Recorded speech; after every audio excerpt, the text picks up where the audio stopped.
আসসালামু আলাইকুম। আজকে যদিও ঝড় বৃষ্টি, তবুও আমি রুটিন অনুযায়ী ক্লাস নেব আপনাদেরকে। রুটিন আমাদের গ্রুপে অলরেডি দিয়ে দিয়েছি, কখন থেকে ক্লাস হবে না হবে।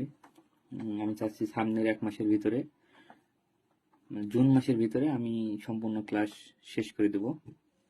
এবং জুলাই মাসে আপনারা চাইলেই আমার কাছে পরীক্ষা দিতে পারবেন। আমি প্রতিদিন আপনাদেরকে বিভিন্ন পরীক্ষা প্রশ্ন দেবো, আপনারা পরীক্ষা দেবেন। তো আজকে শুরু করবো ভাস্কর্য। যদিও কারেন্ট নেই কোনো এলাকাতে, আমাদের এখানেও ছিল না, আসলে মাত্র। ভাস্কর্যের করণ কৌশল ও উপকরণ সম্পর্কে আলোচনা করবো আজকে। প্রথমে ভাস্কর্য কি লিখতে হবে, আমি আপনার পয়েন্টগুলো লিখে দেবো আগে, তারপরে আপনারা পয়েন্ট দেখে দেখে, আমি যদিও যতটুকু দেবো আপনারা নেট থেকে ততটুকু অ্যাড করে নেবেন। হ্যাঁ, তাহলে আমার মনে হয় ভালো হবে। প্রথমে ভাস্কর্য পয়েন্টগুলো আপনারা দেখে নেবেন। এটা 1 নম্বরে ভাস্কর্য। ভাস্কর্য স্লো নেট থাকার কারণে যদিও ভাস্কর্যের 1 নম্বর ভূমিকা,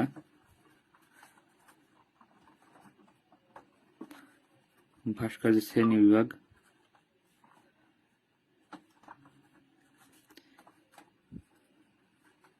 ভাস্কর্যের উপকরণ,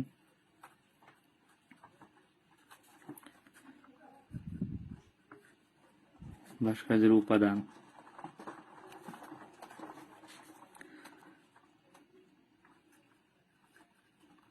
ভাস্কর্যের ধরন। ধরন ও শ্রেণী বিভাগ আলাদা কিন্তু, হ্যাঁ, এর দুটা আলাদা। ধরন বলতে প্রকার, শ্রেণী বিভাগ এটা আলাদা।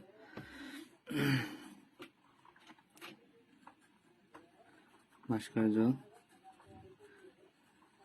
তৈরির পদ্ধতি, এবং শেষে আমরা দিতে পারবো ভাস্কর্য একটা উদাহরণ। যেমন ধরেন, বাংলাদেশ সবচেয়ে পৃথিবীর বেশিরভাগ ভাস্কর্যের উদাহরণ দিতে গেলে ডেভিড ভাস্কর্য, হ্যাঁ, ডেভিড ভাস্কর্য উদাহরণ হিসেবে আমরা দিব। 8 নম্বর উপসংহার। এই পয়েন্টগুলো মেন আপনার ভাস্কর্য উপকরণ ও করণ কৌশল হিসেবে যদি পড়তে চান, প্রতিটারই সেম এইভাবেই লেখা হবে। আপনারা যদি পারেন একটু শেয়ার করে দিন আপনাদের বন্ধুদেরকে, অথবা বিভিন্ন গ্রুপে শেয়ার করে দিলে ভালো হয়। ভূমিকা, এখানে আপনারা ভাস্কর্য সম্পর্কে লিখবেন। ভাস্কর্য সম্পর্কে লিখতে গেলে চিত্রকলা ও স্থাপত্যের মতো ভাস্কর্য একটি প্রাচীনতম শিল্পকলা, এভাবে লিখতে পারেন যে চিত্রকলা চিত্রকলা ও স্থাপত্য এর মতো ভাস্কর্য একটি প্রাচীনতম শিল্প মাধ্যম। আমার কথা কি শুনতে পাচ্ছেন আপনারা? যদিও একজন আছেন, জানি না ভাই শুনতে পাচ্ছেন কিনা। চিত্রকলা ও স্থাপত্যের মতো ভাস্কর্য একটি প্রাচীনতম মাধ্যম। ভাই যদি পারেন, ফাইন আর্টসের বিভিন্ন গ্রুপ আছে, ওখানে শেয়ার করে দিতে পারেন চ্যাট লিস্টে, মেসেঞ্জার। শিল্প ও স্থাপত্যের মতো ভাস্কর্য একটি প্রাচীনতম শিল্প মাধ্যম, এটা লিখলেন। ভাস্কর্য শিল্পকলার প্রাচীনতম শাখা।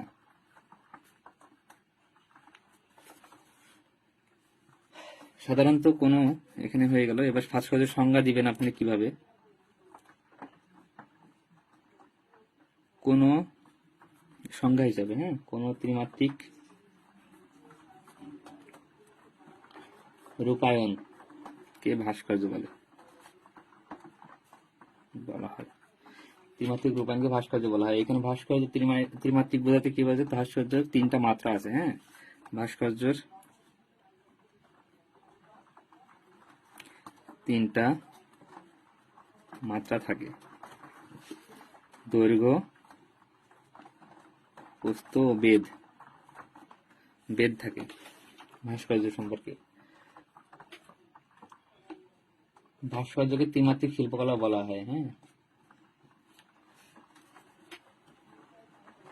ভাস্কর্যকে ত্রিমাত্রিক শিল্পকলাও বলা হয়।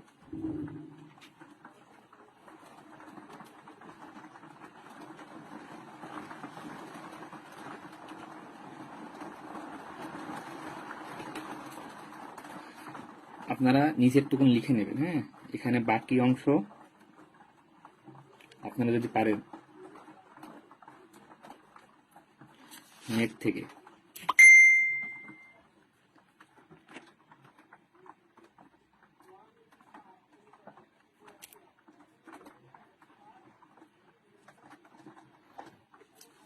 লিখে নেবেন।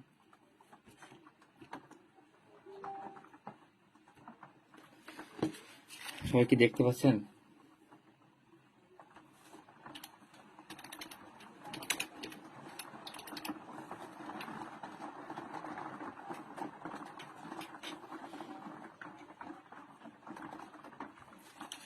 ভাস্কর্য বন্ধুদেরকে শেয়ার করার বিষয়ে, তাহলে আমার মনে হয় ভালো হয়। একটু অপেক্ষা করবেন যদি কেউ আসে। এটা পুরো ভাস্কর্যের শ্রেণী বিভাগ। দুঃখিত, নেট না থাকার কারণে একটু সংযোগ বিচ্ছিন্ন হয়েছিল। আপনার সাথে থাকার জন্য ধন্যবাদ। আপনারা এই পেজটা ভালো করে লিখে নেন। হ্যাঁ, ভাস্কর্য। এবার আমি দ্বিতীয় পেজে চলে যাব। ভাস্কর্যের উপকরণ।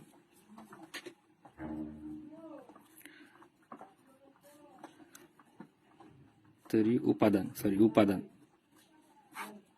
উপাদান আর উপকরণ কিন্তু আলাদা। হ্যাঁ,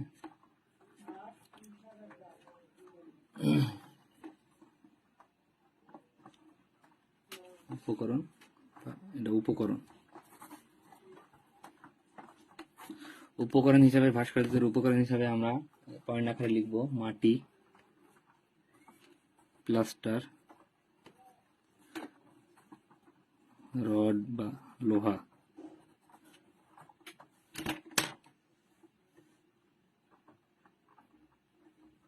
ফাইবার গ্লাস,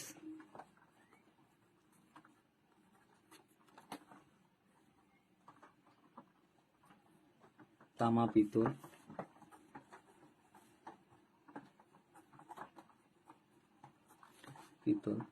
অ্যালুমিনিয়াম,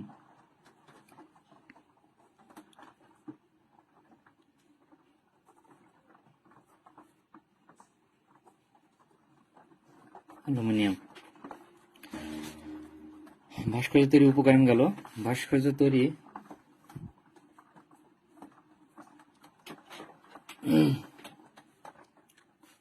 ভাস্কর্যের শ্রেণী বিভাগ।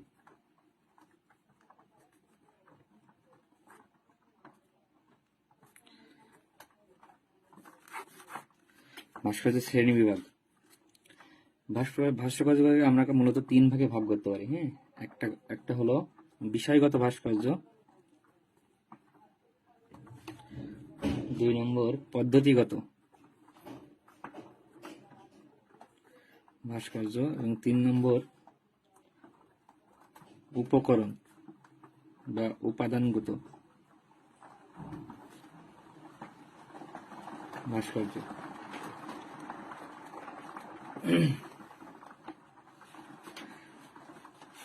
আপনারা কি দেখতে পাচ্ছেন? আপনারা যদি পারেন বন্ধুদের মাঝে শেয়ার করে দিন, তাহলে মনে হয় সুবিধা হয়।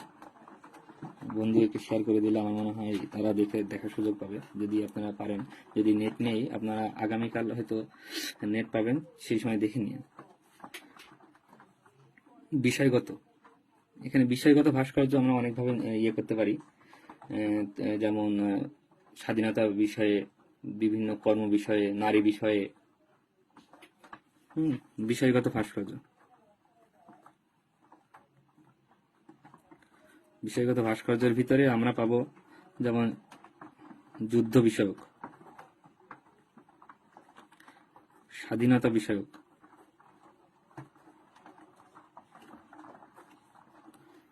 তারপরে আপনার হলো নারী বিষয়ক,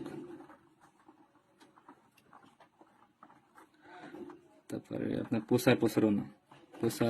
প্রসারণামূলক,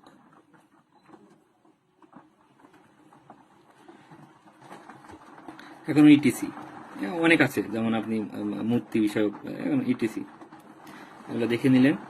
এবার আপনি পারলে স্ক্রিনশট দিয়ে নেন, সবচেয়ে সুবিধা হবে। স্ক্রিনশট নিয়ে দেন, আমার মনে হয় সুবিধা হবে। স্ক্রিনশট দিলে আমার মনে হয় সুবিধা হবে। এপিট এবং এপিট, একটু স্ক্রিনশট দিয়ে নেন। আপনারা যদি পারেন একটু শেয়ার করে দিবেন। বিষয়গত ভাস্কর্য দেখে নিলেন, পদ্ধতিগত ভাস্কর্য আমি যেভাবে পড়াবো আপনারা কোথাও পাবেন না, এভাবে পড়ানোর স্টাইল আপনারা কোথাও পাবেন না আমার মনে হয়। যদি আপনারা কোথাও না করে থাকেন তাহলে বুঝতে পারবেন, যদি কোথাও করেই থাকেন তাও বুঝতে পারবেন। পদ্ধতিগত ভাস্কর্যের ভিতরে আমরা পাবো রিলিফ ভাস্কর্য,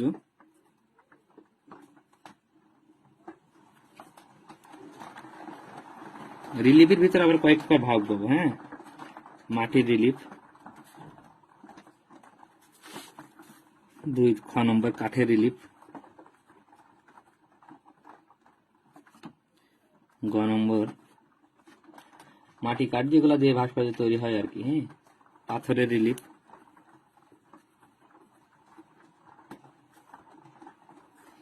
ঘ নম্বর আপনার ব্রোঞ্জের রিলিফ,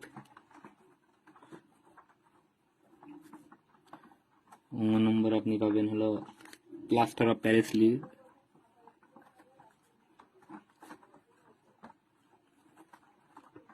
এক মার্কও কাটবে না, আমি যেভাবে লিখে দেবো এক মার্ক কাটবে না।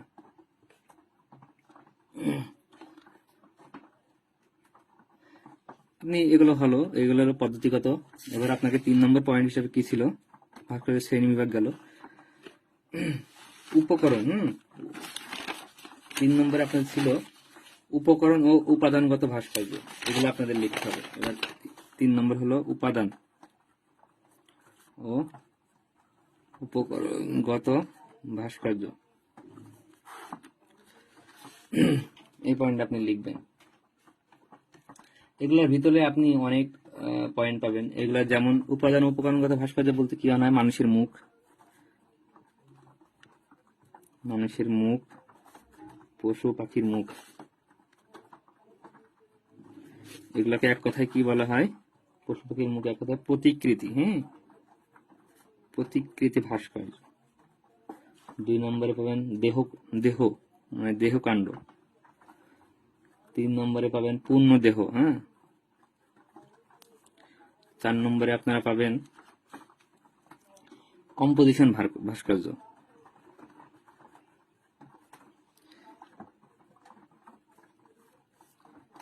5 নম্বরে আপনারা পাবেন ফরমেটিভ ভাস্কর্য।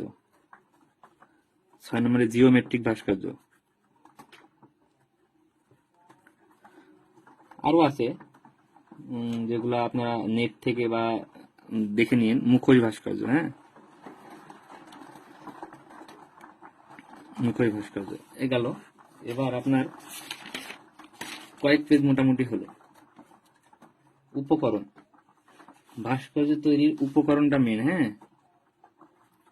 ভাস্কর্য তৈরির উপকরণ খুবই ইম্পর্টেন্ট, এটা 3 স্টার। এটাই যেহেতু প্রশ্নের মেন, প্রশ্নের উত্তরে চেয়েছে, সেহেতু আপনাকে এটা ভালো করে লেখা লাগবে। হ্যাঁ, ভাস্কর্য তৈরি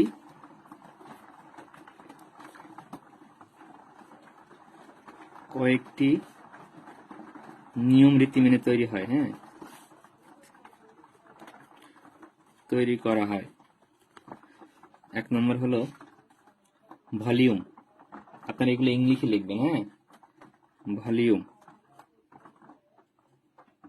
ভলিউম মানে কি, এখানে মাত্রা। হ্যাঁ, মাত্রা, ডাইমেনশন, এগুলো আপনারা বাংলা সব লিখে নেবেন, নেট থেকে বাংলা লিখবেন। আমি লিখে দিচ্ছি, আপনারা নেট থেকে বাংলা লিখে নেবেন। এটা কিন্তু মেন, আপনার উত্তরে চেয়েছে ভাস্কর্য তৈরি উপকরণ, এটাই কিন্তু মেন আপনার। এটাই কিন্তু আপনার মেন। সরি, নেট করে বিদ্যুৎ সংযোগ চলে গেছিল। 3 নম্বরে আপনার স্পেস, আপনার নেট থেকে বাংলা লিখে নেবেন। ব্যালেন্স, আমি কিছু কিছু লিখে দেবো, আপনারা বাড়ি কাজ হিসাবে নেট থেকে লিখে নেবেন।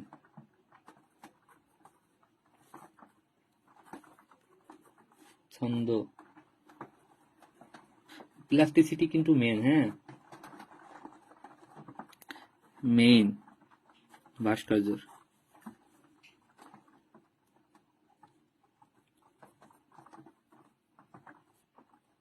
হারমোনি, কম্পোজিশন এবং 10 নম্বরে হলো সারফেস ভ্যালু। সারফেস ভ্যালু আমি যেভাবে লিখে দিচ্ছি, যদি আপনারা লিখেন এভাবে, আপনার একটা মার্কও কাটবে না। কারণ আমি যেখান থেকে পড়াশোনা করছি এখানে এইভাবে শেখানো হয়েছে। ভাস্কর্যের শৈলী, শৈলী বা ধরন, ভাস্কর্য কেমন হয় সেটা আপনাকে বললাম। এটা যদি আপনারা পারেন, ইচ্ছা লিখতে পারেন, না লিখতেও পারেন, এটা কোনো বিষয় নাই। কিন্তু এই যে এখানে দিচ্ছি না বিষয়গত ভাস্কর্য, বিষয়গত ভাস্কর্য, এখানে আপনি কিছু অ্যাড করে নিতে পারেন। হ্যাঁ, আইডিয়ালিস্টিক, আইডিয়ালিস্টিক ভাস্কর্য, রিয়েলিস্টিক, রিয়েলিস্টিক ভাস্কর্য, এক্সপেরিমেন্টিক ভাস্কর্য, SCUL,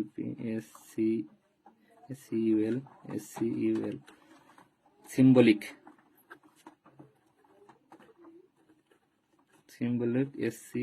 স্কাল্পচার এবং লাস্টে অ্যাবস্ট্রাক্ট ভাস্কর্য। আপনার মোটামুটি গেল। আপনারা যদি পারেন গোড়া থেকে আবার দেখায়, এগুলো ভাস্কর্য তৈরি মেন উপাদান, ভাস্কর্য তৈরি পদ্ধতি, এখানে ভূমিকা লিখবেন। আপনারা এখানে যতটুকু পারেন ততটুকু লিখবেন। এখানে ভাস্কর্য তৈরির উপকরণ, ভাস্কর্য শ্রেণী বিভাগ, ভাস্কর্য বিষয়গত ভাস্কর্য। আপনারা যদি শুধুমাত্র পয়েন্ট আকারেও লিখেন আপনাদের এক মার্ক কাটবে না। পদ্ধতিগত ভাস্কর্য, উপাদান উপকরণগত ভাস্কর্য, এগুলা ভাস্কর্য তৈরির উপকরণ। হ্যাঁ, এটা কিন্তু মেন প্রশ্ন চেয়েছে, ভাস্কর্য তৈরির উপকরণ ও করণ কৌশল আলোচনা করা, এটা কিন্তু মেন। হ্যাঁ, এটা ভালো করে দেখে রাখেন। এবার আপনারা করণ কৌশল, ভাস্কর্যের যদি জানি না আপনারা নেটে কেউ দেখছেন কি দেখছেন না, আমি বুঝতে পারছি না, কারণ 1-2 জন এমন নেটে আছে। আমার মনে হয় অনেকজন থাকলে আমার সুবিধা হতো, মানে করাতে করাতে সুবিধা হতো, কিন্তু কেউ থাকছে না। দেখি ভাস্কর্যের, কারণ আমি হয়তো করাবো না, আমি যেভাবে ডেলিভারি দিচ্ছি আপনারা 2-1 জন থাকছেন, আমি হয়তো এভাবে না থাকলে আমি কিভাবে করাবো বলেন। কেউ না থাকলে আজকে ঝড়, আমি আজকে দিন মাফ করে দিলাম, সামনের দিন থেকে আশা করি সবাই থাকবেন। ভাস্কর্য তৈরির পদ্ধতি বা কৌশলকে কয়েক ভাগে ভাগ করা যায়। হ্যাঁ, কৌশল কয়েক ভাগে ভাগ করা যায়, যেমন মডেলিং, কাস্টিং,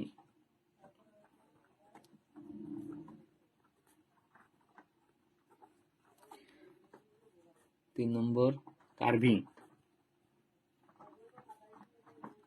4 নম্বর আপনার মিশ্র মাধ্যম। খুবই গুরুত্বপূর্ণ এগুলো, এটা লেখাই লাগবে আপনার, খুবই গুরুত্বপূর্ণ। করণ কৌশল, ভাস্কর্য তৈরি করণ কৌশল। হ্যাঁ, আপনারা যদি এবার পারেন, যদি আপনারা লিখলে লিখবেন, না লিখলে না লিখলেন, এগুলো আপনার বিষয়। মডেলিং, মডেলিং আমি আপনারা শর্টকাটে লিখবেন, এত লেখার দরকার নেই। আমি জাস্ট আপনাদেরকে লিখে দিচ্ছি, আমার হাতের লেখা খারাপ, এই জন্য কয়েক পেজ হয়েছে হয়তো। এই কটা লিখতে আমার মনে হয় না আপনারা সব পারবেন, সব একদম ইজি পাবে। যে ভাস্কর্যের উপাদান এগুলো পারবেন না, মাটি, পানি,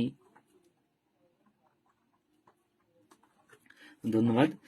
যেমন ভাস্কর্যের উপকরণ হিসেবে আছে যেমন মাটি, পানি, লোহা, প্লাস্টার, তামা, পিতল, এগুলো তো আপনারা পারবেন, এগুলো আপনার জানা রাখবেন। ভাস্কর্যের শ্রেণী বিভাগ আপনাদেরকে আর একটা বিষয় বলে দিই, যে বিষয়গত শ্রেণী, পদ্ধতিগত শ্রেণী। বিষয়গত বলতে এখানে কেমন ভাস্কর্য তৈরি করা হয়েছে, যেমন অ্যাবস্ট্রাক্ট ভাস্কর্য, শেখ মুজিবের ভাস্কর্য, স্বাধীনতার ভাস্কর্য, যেমন বিজয় 71, সবাই বাংলাদেশ, যেমন রাজশাহী ইউনিভার্সিটিতে আছে। উপকরণগত ভাস্কর্য আবার কেমন, মুখোশ, এগুলা যেমন ওই যে বিভিন্ন জিনিস দিয়ে তৈরি করা হয়, সেগুলো উপাদানগত ভাস্কর্য। ভাস্কর্য বিভিন্ন আকারে হয় কিন্তু। হ্যাঁ, যেমন দেখবেন দেহ, মানে ফুল একটা বঙ্গবন্ধুর দেহ, সেটা দেহকাণ্ড ভাস্কর্য। পূর্ণ দেহ একই বিষয়, যেমন একটা পশু পাখির ভাস্কর্যের পূর্ণ দেহ ভাস্কর্য। কম্পোজিশন, কিছু অংশ করেছে কিছু অংশ করেনি ভাস্কর্য। ফরমেটিভ, যেমন জিওমেট্রিক বলতে আপনার কি ভাস্কর্য বলতে হয়, দূর থেকে মনে হবে যেন ভাস্কর্যটা মানে সমান, যেমন স্মৃতিসৌধ, বাংলাদেশের স্মৃতিসৌধ, কিন্তু এটা জিওমেট্রিক একটা ভাস্কর্য। হ্যাঁ, বাংলাদেশ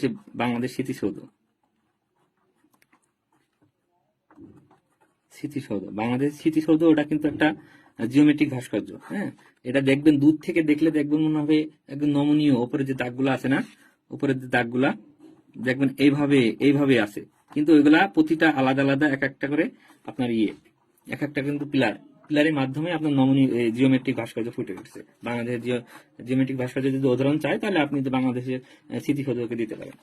আচ্ছা, মিশ্র মাধ্যম, মডেলিং কথা ধরা যাক। মডেলিং এর যদি আপনার ব্যাখ্যা দিতে পারেন তাহলে দেবেন, না দিলে না দেবেন। এখানে মাটি তৈরি, মডেলিং এ বেশিরভাগ প্রধান উপাদান মাটি। হ্যাঁ, মাটি প্রস্তুত করতে হয় কিভাবে আপনারা জানেন, যেমন মাটি পানিতে ভিজিয়ে রাখতে হয়, পানিতে ভিজানো হয়। কাদা বা ক্লে তৈরি, হ্যাঁ, ক্লে তৈরি।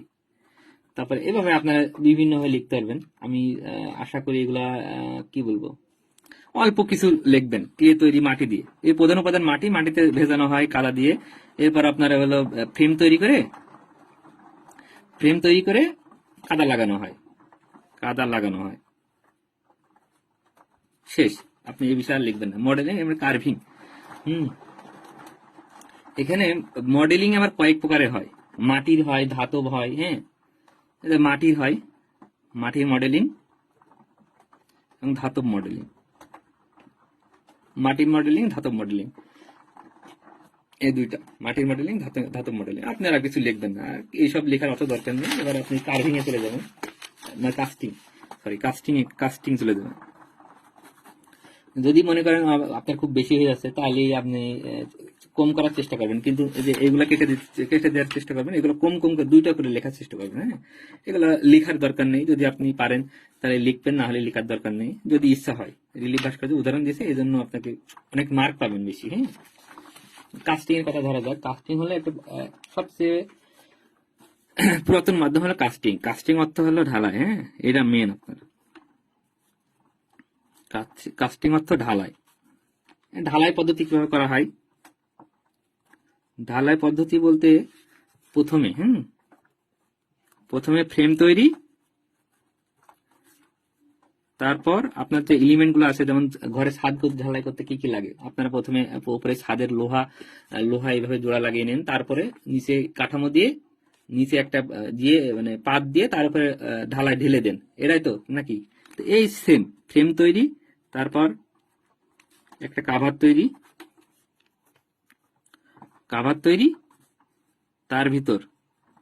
তার ভিতর আপনার হলো উপাদানগুলো ঢেলে দেওয়া, উপাদান বা মাটি বা সিমেন্ট ঢেলে দেওয়া। কাস্টিং শেষ। আপনি কাস্টিং লিখতে পারেন, না লিখতে পারেন। কাস্টিং হিসেবে আপনার ওই যে রড ব্যবহার করা হয়, সিমেন্ট ব্যবহার করা হয়, এগুলোতে পারেন। তামা পিতল, এটা আমি আর লিখবো না, এগুলো আপনারা লিখে নেন। আচ্ছা, লিখে দিই তাহলে। কাস্টিং গেল। কার্ভিং হলো খোদাই করে, যেমন কাঠ খোদাই করে, পাথর খোদাই করে, এগুলা আপনি এগুলা লিখতেও পারেন, না লিখলেও পারেন। এগুলো লিখবেন কিন্তু, হ্যাঁ, এইটুকু লিখলে হবে। কিন্তু খোদাই করে, কাঠ খোদাই করে, পাথর খোদাই করে করা হয়। যেমন একটা প্রথম মানে কার্ভিং এর আপনাকে 2 ভাগে ভাগ করা যায়। হ্যাঁ, কার্ভিং কে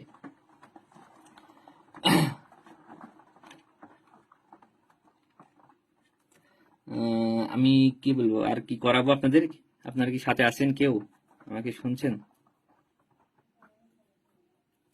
আপনারা মেনশন দিতে পারেন। হ্যাঁ, আপনাদের বন্ধুদেরকে মেনশন দিতে পারেন, যে লিঙ্কটা কপি করে আপনার বন্ধুকে SMS এ পাঠাতে পারেন। যদি আপনি পারেন, লিঙ্কটা কপি করে আপনার বন্ধুদেরকে SMS এ, মেসেঞ্জারে, হোয়াটসঅ্যাপে বা বিভিন্ন গ্রুপে পাঠিয়ে দিতে পারেন। লিঙ্কটা কপি করতে হবে আগে, না হলে হবে না। হ্যাঁ,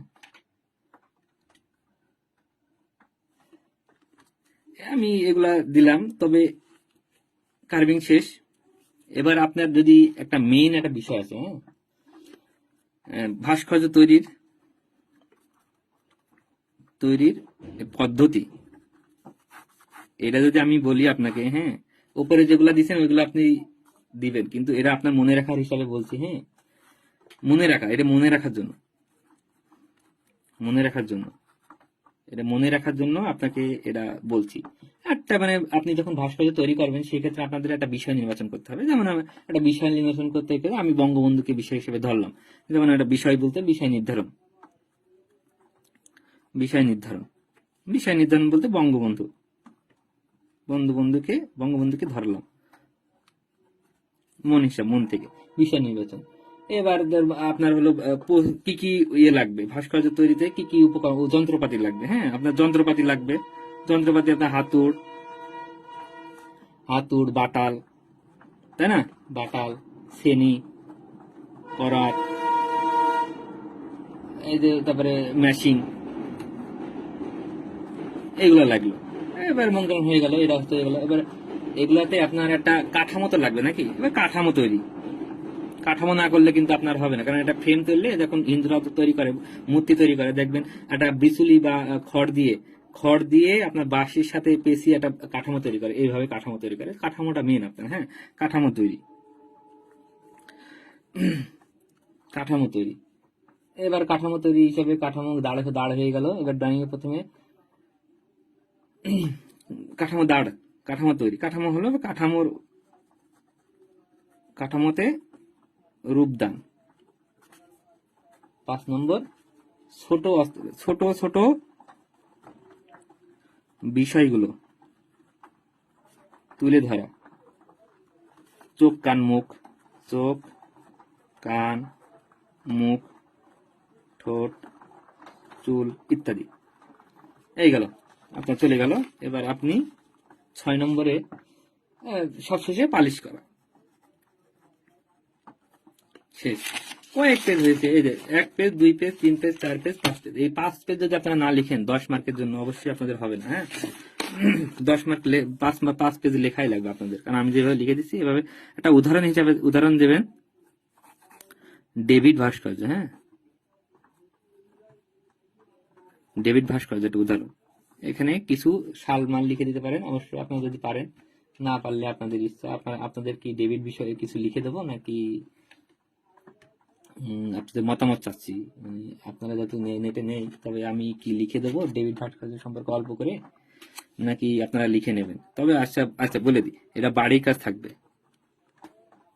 বাড়ির কাজ, ডেভিডের মাপ লিখবেন, সময় এবং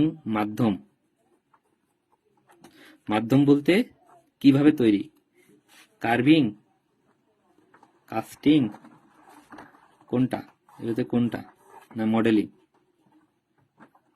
কোনটা এই ভিতরে কোনটা, শেষ। আর শিল্পী, এটা বাড়ির কাজ। আপনার এই ডেভিড সম্পর্কে আপনাদের এইটুকু লিখে বাড়ির কাজ দেবেন। এবার উপসংহার আপনি লিখে দিবেন, শেষ। আজকের মতন এখানেই রাখলাম। আগামীকাল আপনার সাথে দেখা হবে। যদি আপনারা চান যে আগামীকাল ক্লাস করবেন, তাহলে আমার মনে হয় আমি যদি সাড়া পাই, কালকে যদি 20 জন না থাকে তাহলে আমি ক্লাস নিব না।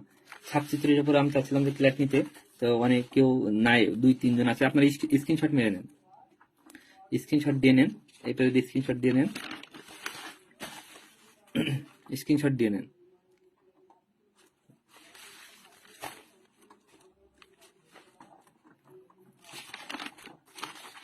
পাঁচ পেজ, 10 পেজের জন্য, 10 মার্কের জন্য আপনাকে অবশ্যই 5 পেজ লেখাই লাগবে, আপনি যেই হন না কেন।